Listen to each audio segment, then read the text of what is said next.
Hey guys, I'm glad that you're here with us to continue the conversation on identity. This week, we'll talk about how culture and ethnicity are good parts of God's design for the world and who He created us to be. Let's find out as we welcome back author and crew staff, Matt Mikalatos. When I was in college, my friend from the South came to visit. I grew up in the West Coast in California. He's from the deep, deep South. White guy, and he was in the Navy. And he comes and he's from a type of church called a Landmark Missionary Baptist Church, which is a church that was started in Arkansas. And there are actually like tiny little Landmark Missionary Baptist churches all over the United States. And this is the only kind of church he goes to. So he says, Matt, this week, let's go to a Missionary Baptist church when I come to visit you. And I say, that's fine, let's do that. So he picks me up and we drive and we go to a Missionary Baptist church. Well, there's the Landmark Missionary Baptist Church, which was started in Arkansas. And then there's Missionary Baptist Church, which is an African-American denomination. And this was actually an African-American Landmark Missionary Baptist Church, which we didn't know until we walked in and sat down. And I'm wearing like jeans and a scruffy t-shirt, and everyone else looks sharp. Like so good. The women all have these beautiful hats on. The men are all in amazing suits. And the preacher gets up front. We're feeling a little weird, my friend Dell especially. And the pastor gets up front and he says, brothers and sisters, we have 2 visitors with us today. And we're like, what? Where? Clearly it was us. And he had us stand up and share our names. And he welcomed us really warmly. And then he had us read the scriptures. So he would, Brother Matt, stand up and read this scripture. So stand up and read. And everyone was so kind, so generous. Everyone was coming over and talking to us afterwards. The service was like 2 hours long. And we had planned for an hour maybe because we were used to going to white church. And as we're getting ready to leave, the pastor comes over with his entire family, his daughter, his wife, a couple other of his sons. And they come over and they say, we are taking a short break for lunch. And we hope that you'll come back for the rest of the service. And we were like, the rest of the service? What? I don't understand. Like, we're well beyond our budgeted church time for the day. And they were so friendly, so kind, so welcoming. And we for sure did not go back after lunch. Because it was a different world, a different culture, right? We felt out of place. We were out of place for a variety of reasons.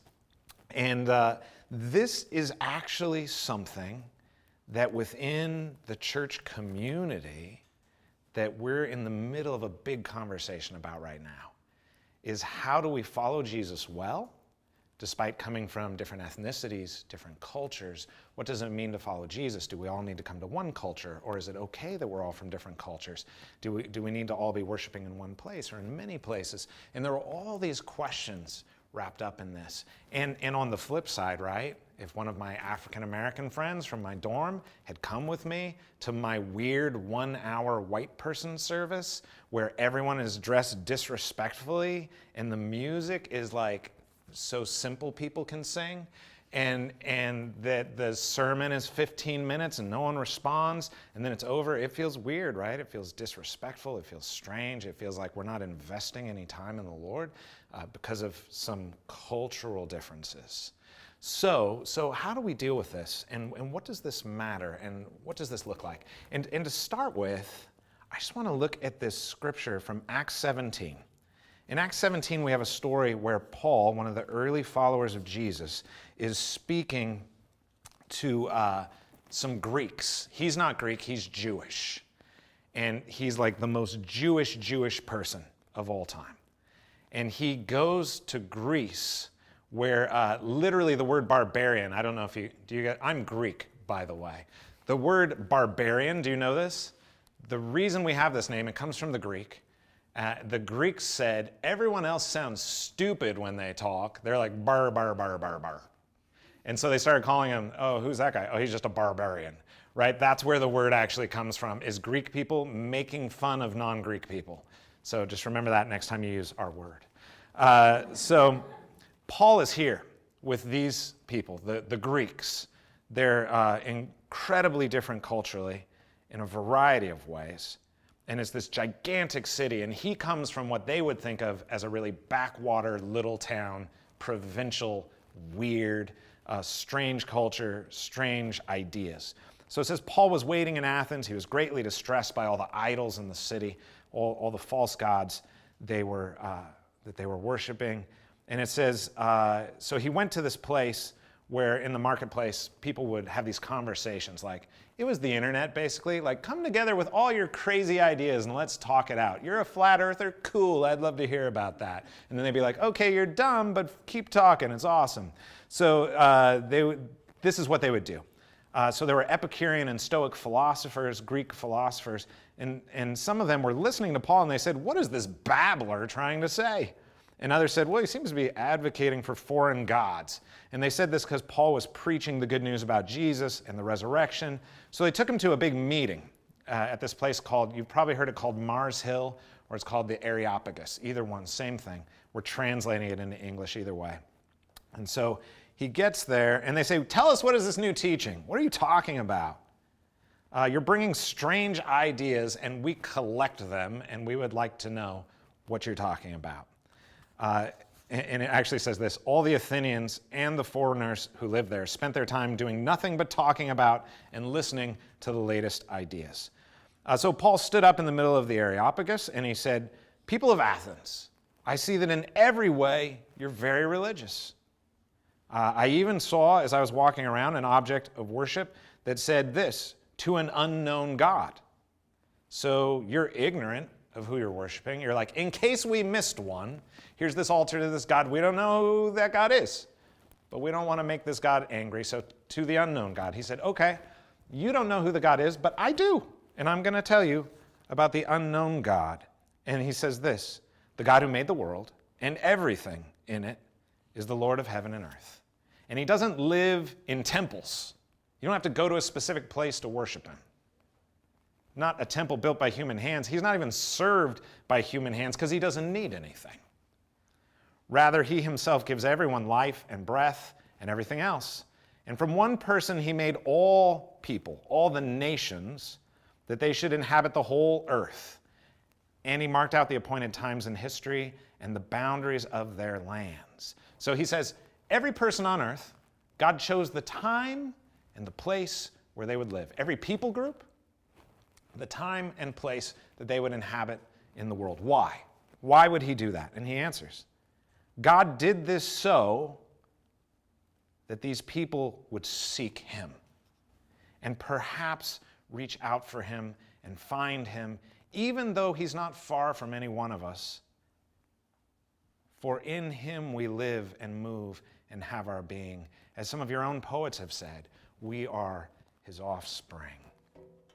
So what's really interesting here, a couple things. One is Paul says, whatever culture you're from, whatever background, whatever your ethnicity, whatever your people, whatever your language, God chose the time and the place where you would live, where your people would live, where our people would live, so that you might seek and perhaps find him, even though he's not far from any of us. And then he does this fascinating thing. He starts quoting from Greek philosophy, poems, and plays, where even actually God is not far from any one of us. And as one of your own poets has said, he is our offspring. These are all from poems about Zeus, which is just nuts. And what he's saying is, you don't have it all figured out, but look, there's this piece in your culture, in your belief set that is true and is moving you toward what is true, toward God. So he says the culture, for Paul, the culture is not something to be fought against. There is no idea in Christianity that we are meant to go and alter people's culture to bring them to Christ. Now, there are things about every culture that is broken, but we don't have to pull people out of their cultures to bring them to Christ at all, because God made our cultures. God made our ethnicities. And ethnicity is partly about culture, the language you speak, the traditions of your family, of the people you grew up with, of the community you were born in. Whatever that might be, and it's different for all of us, and it gets very complicated the more we start going into it. So Paul says God has chosen the exact time and place where all people live so that they might seek him and perhaps find him. And Paul then uses the culture of the people he's speaking to, their philosophy, their ideas, to say to them, there is a way for you to come and know God better in your culture, in your philosophy. So he's not looking to disagree, he's looking for places of agreement. And then he says this, and I think this is really important for us as followers of Jesus. This is in 1 Corinthians chapter 9, verses 19 through 23. Paul says this, same guy, right? Writing at a different time. He says, I'm free. I don't belong to anyone, but I've made myself a slave or a servant to everyone. Why? To win as many as possible. To the Jews, when I'm home in my home culture, I become a Jew. I act like a Jewish person. I follow the cultural norms of the Jewish people. I embrace my Jewishness to win the Jews. They're under the law, right? So to those under the law, I become like one under the law, even though I know as a follower of Christ, I'm free. I'm not under the law, not in the way they are. Why? So that I can win the ones that are under the law. I embrace their culture. To those not having the law, to those who aren't Jewish, right? That the law was given to the Jewish people. To those who aren't Jewish, so like the Greeks, the Romans, people like that. To those not having the law, I become like one not having the law. I'll actually break the law of the Romans. And he gets in big fights about this with other early Christians. To those not under the law, I behave as someone who doesn't have the law, even though I'm not free from God's law, but I live under Christ's law. Why? So as to win those not having the law. To the weak, I became weak to win the weak. I have become all things to all people, so that by all possible means I might save some. I did this all for the sake of the good news, that I might share in its blessings. Too often, and we see this in devastating effect in evangelical history, too often we have believed that the way that we convert people to Jesus is by converting them to our culture. And that's why you can go to almost any nation on the planet today and find little tiny white churches that look like they were built in Kansas, right? Because we sent missionaries into other cultures and other places, and they said, you can't follow Jesus as a person from South America. You must become like someone from our culture, like kind of a Eurocentric or a North American culture. And the same thing in Africa and in Asia. And instead of saying, how does someone from your culture follow Jesus well? Right? Not how do you become my culture, because I've figured out how to follow Jesus, so you should wear the same kind of clothes as me and do all these things. And it's still happening today. And it's hard to see. It's so hard to see because our own culture is invisible to us. And whatever culture you're in, whatever culture you're from, crossing cultures can be difficult because we think our own culture, it's comfortable, it's familiar, it makes sense. And questioning your own culture is very difficult. But let me give you an example. There's some women in the city I live in, white women from an evangelical church, wonderful women, who said, we want to reach the Latinx women in our community, right? So Hispanic and Latinx women. So what they did is they said, okay, let's set up a Bible study on Tuesdays at like 1 in the afternoon, so kids will still be in school, everyone's available, and we'll invite all these women to come to our Bible study. And they were trying, right? They're really trying. They're like, we'll speak Spanish, we'll do the whole thing, whatever it takes. So they go out and they make flyers and they make announcements, they put them all over the community. And at their first Bible study, no one came. No one came. Now here's where it could go either way. Because what could happen, and what often does happen in our lives, is that our conclusion is these people are not interested in Jesus, meaning this group of people, the Hispanic and Latinx women in our community, are not interested. But these women did something different. They said, let's go ask them. So they found a Latina neighbor, and they went to her and said, why did no one come to our Bible study? And she said, we all work, all of us. Everyone in our community is working. So we can't come to Bible study at that time. And if you do it at 6 at night, we're not going to be able to come at that time because we're cooking meals. And if you do it at 8 at night, we're not going to be able to come. We're getting the kids into bed. We're preparing things for the next day. If you want to have a Bible study, we'll come to. It has to be at 11 at night. And so these wonderful white women said, okay, let's do it at 11 at night. And they had 30 women come the first week. because they'd made an assumption about culture, that everyone was like them, that they were actually in a different family and financial place than others in their community, and assumed everyone has the same story, the same background, the same values, and they don't. So instead of saying, oh, those women must not want Jesus, they said, how do we embrace their culture, their community, their way of doing things, and create it for them? Which altered things really drastically. And they became very beloved friends in that community. And as we start looking at the things, evangelicalism is not only theology, evangelicalism is a culture. And it was started largely by European white men who are middle and upper class. And evangelicalism is a movement that has been contextualized to those people. And that's why we are seeing places where we are having conflict and difficulty as we start looking at evangelicalism in the context of women, evangelicalism in the context of the poor or the very wealthy, or people of other cultural backgrounds. And we're trying to figure out, we're working on how do we contextualize the good news and Jesus, regardless of a person's background, ethnicity, gender, all these things. And all these things, again, are beautiful things created by God.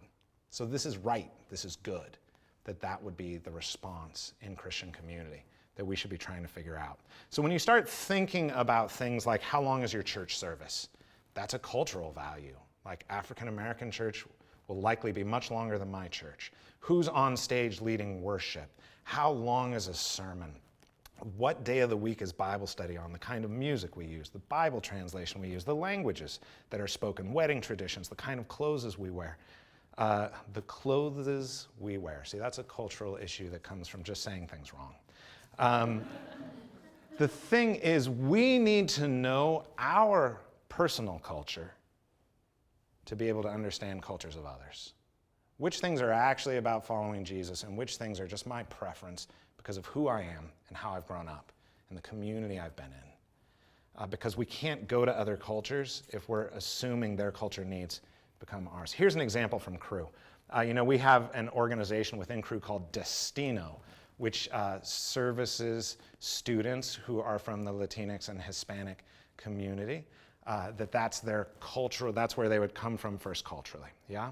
And we have a phrase we use often in the campus ministry. We want to turn lost students into Christ-centered laborers. Sounds pretty good, right? But what Destino said was, you know what? The word laborers has a really different meaning in our community. And a lot of us don't want to be turned into laborers. So we changed it for Destino, turning lost students into Christ-centered leaders. And that makes a lot more sense in that community. And that's what we're doing. And that I have a lot of other examples we could go through. But I would say this, here's 3 things.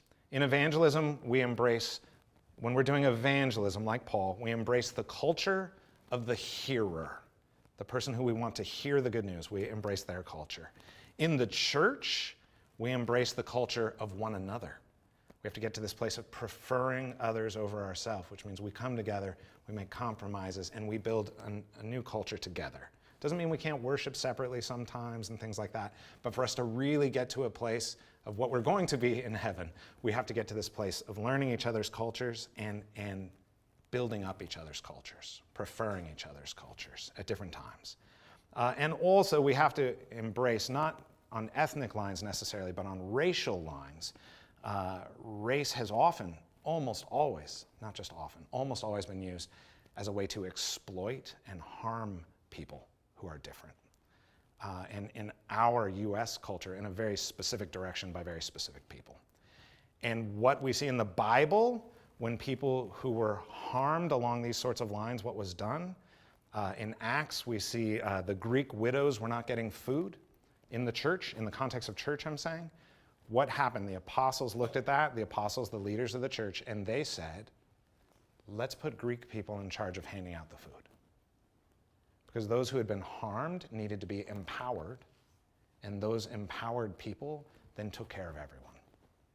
So that's something we need to grow in and learn.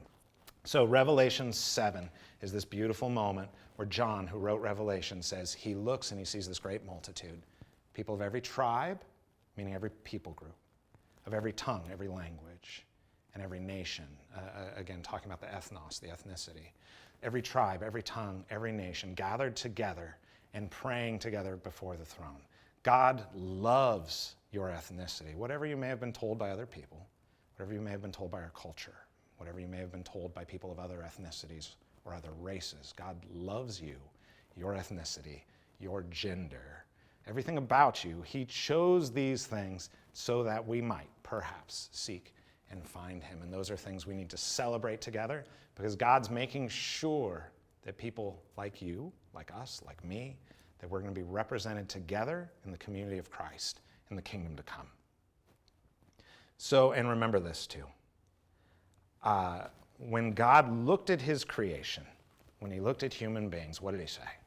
He said, "It is very good." That's true of you. That's true of me. That's true of us. Thank you.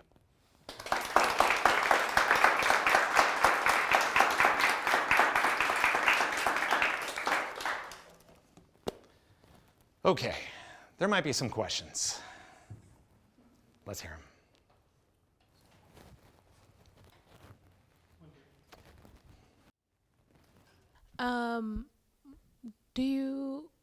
I guess I'm just looking for your thoughts on how I'm someone who is very aware of like different cultures and wanting to bring them all together and be well represented as what the kingdom of heaven is going to look like. Do you have suggestions on like how do we go about that as Christians? We don't want to say, well, my culture is better or this culture is better, but how do we make a change to become one and still each be represented well?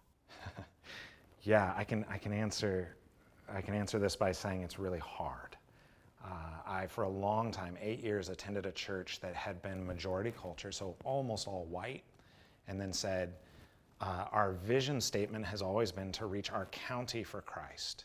But when we look at our church, we're only reaching the white people. So either we need to change our vision statement to reaching the white people of our county, or we need to change something about our church so that we're reaching other people in our community. So what they did is they started hiring pastors from these other communities. Enormous discomfort came for everyone as we started to come together. So some of it was little stuff, like I remember once I was about to throw away a plastic cover, like a disposable tablecloth. I was about to throw it away. And this Korean woman comes running up and she's like, "What are you doing? We saved these." She folded it up and put it away, right? So some of it's little things. Or in our church, if you asked any of the white people in our church, they would say, "We don't speak in tongues here." If you talk to any of the Korean people, they would say, "Of course we speak in tongues." The white people didn't know because they thought it was Korean. So there are these moments where there's even theological differences. So I think a couple things. One is we have to build relationship. As we love each other, we find it easier to make space for each other. So that's one piece. I think the other piece is we have to watch really carefully in whatever culture you're in. So in the US, it would be one thing. In China, it would be something else. But what tends to happen is if we bring multiple cultures together, the majority culture will then dominate. Like the majority culture will make some small changes, and all the minority cultures will make large changes, and there'll be a slight shift, but not a real shift for the majority culture. And that's not what we're looking to do. So that's part of the reason why, honestly, a lot of times, a lot of churches are still meeting on segregated lines, because there's not a place to come together and have a true third culture. It's really just majority culture with slight alterations in a lot of places. So I think that's an important thing, is making sure your leadership is such that people are represented from whatever cultures and ethnicities are in the room, and genders, I would say too. And then also making sure that we're making decisions together about which things are most important to be represented as we're following Christ together. Does that make sense? Yeah. Okay. Thank you. It's a good question. And no one knows the answer is part of the problem. We're all working on it. Yeah. Well, we're not all working on it. Some are working on it. Yeah, who else? So what if you grew up with a background where you're not familiar with your own culture or identity, and you were put into this other culture in which it's not yours or something like that? Yeah, I know. I think I know what you're saying. So you're saying, what if you grew up in a culture that you feel like is not represented by what people think your culture should be? Yes, that's perfect. Okay. So can I talk a little bit about race versus ethnicity? Would that be okay? And it comes to your question. Race is something that's invented. It's something that's largely about our external presentment. It's how someone decides where we fit. And it has largely been used through history since its invention, which is relatively recent, to control people or oppress people by whoever was in the majority. And this is just not in the US, and other places too. Ethnicity is much more about our experience. Like, there is a piece of it that is racial in the sense that oftentimes someone can look at us and have a clue about our culture, our background, our ethnicity. Ethnicity can be stuff like language, where you grew up, family tradition, and history. So there are people, for instance, who, let's take a kid who's adopted from China into a white family. That kid grows up functionally as a member of majority culture, largely. I mean, there's some differences, right? So when someone comes with, say that person goes back to China, and Chinese people are like, why don't you speak Chinese? It seems really weird. That we're getting into these issues of presumptions and ideas about what someone else should get. So I think what the great example is Trevor Noah. You guys know Trevor Noah? So pretty well-known late night host. And for those of you who know Trevor, like, you can picture him, what would you say is his race? He's black. Trevor is black. Now here's what's fascinating. Trevor has a mom from South Africa and a dad from Sweden who's like the whitest dude ever, like blonde hair white. But Trevor is black. Why is he black? Because he looks black, right? That's race. That's us on the external deciding who he is. Yeah? Now, when we start trying to think of how to explain Trevor Noah, like, what would you, let's say Trevor's filling out his little form to say what he is. What is he, can we call Trevor African American? Well, Trevor's from South Africa. He's been living in the US for like 4 years. So that's weird. Same thing, a black person whose family comes from the Caribbean is not African American, right? A black person in Britain is not African American, yeah? So we start getting into all these complexities. So why can we not call Trevor white? He's as much white as he is black. That's when we start getting into complexities. So part of what happens is this assumption that we're a part of a certain community, a certain background, a certain way of doing things. And it can be really painful as we're looking for discovering, what does this say about me, right? Where do I fit in? And people's assumptions about you from different communities and different sides can be really painful. So I think the thing that I think is important personally, and I'm guessing a different background and experience, right, than every person in this room. But what I see that is consistently helpful for people is to first embrace that who you are right now, without changing anything, without learning more about other backgrounds, other cultures, other things from your cultural or communal background, is to say, you as you are something beautiful and wonderful, and you don't have to change any of that. You don't have to grow in any of those things. I would say at the same time, there is something in the human experience that expands and increases your capacity to love others by entering into multiple communities, ethnicities, and backgrounds. So I think there's super strong value in growing in those things, but I don't think it's when you're talking about your personal self, I think it's just really complicated. And figuring out the best way to do it with the least damage to yourself just takes some time and a piece of a community that you feel comfortable in. Am I answering your question, or am I answering a really different question? I think I believe you're answering my question. Ask me a follow-up if I'm not there. I kind of forgot my question. Okay, thank you. Thank you. It's a great question. Great question. Aaron, what would be some good questions to ask our friends to be able to learn more about their culture? I think really similarly to when we're doing evangelism, there's real sensitivity, can be, on these topics. Because what you're asking is for someone to share something pretty personal, potentially, depending on where the conversation goes. So one of the things you want to do is just build trust. Make sure they know that you're interested and that you're owning it. And I think acknowledging that you also have a culture, right? And ethnicity. There's sometimes, particularly with white folks in the US, there's a presumption that, so we see this like at the grocery store. My grocery store near my house has a section for ethnic food. But it's not like white people food. You know what I'm saying? Like there's no Greek food there. There's no Irish food. Like we're talking about something very specific there. And so it makes it sound like there's not ethnicity for me, and there is. I'm Greek, I'm Irish.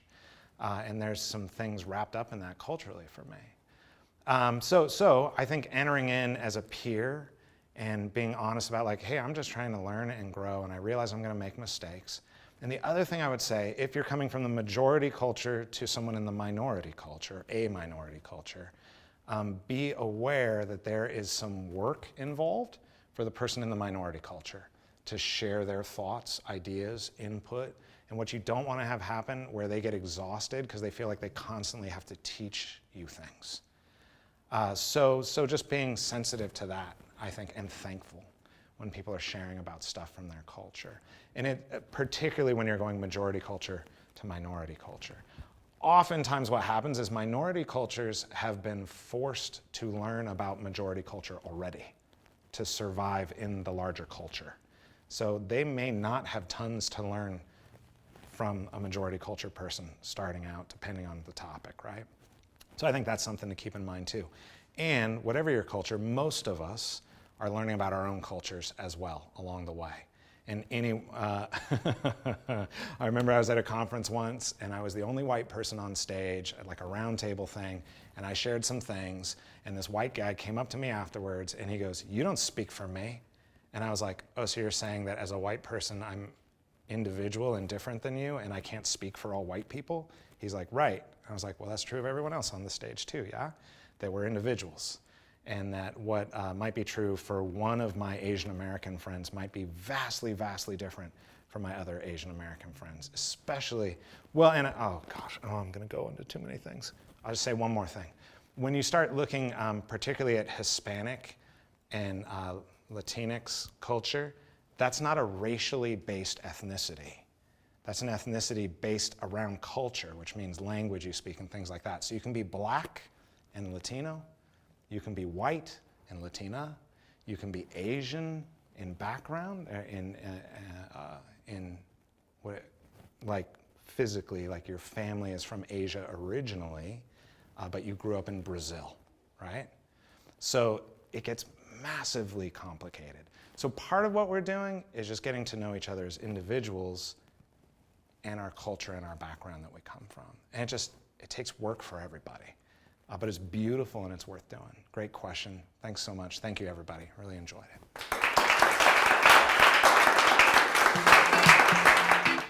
Culture and ethnicity are created by God and will continue in the heavenly kingdom. It's part of who you are, who He made you to be. As you think about who God created you to be, do you ever have questions about your culture? To help you dig deeper, we're inviting you to take the culture test.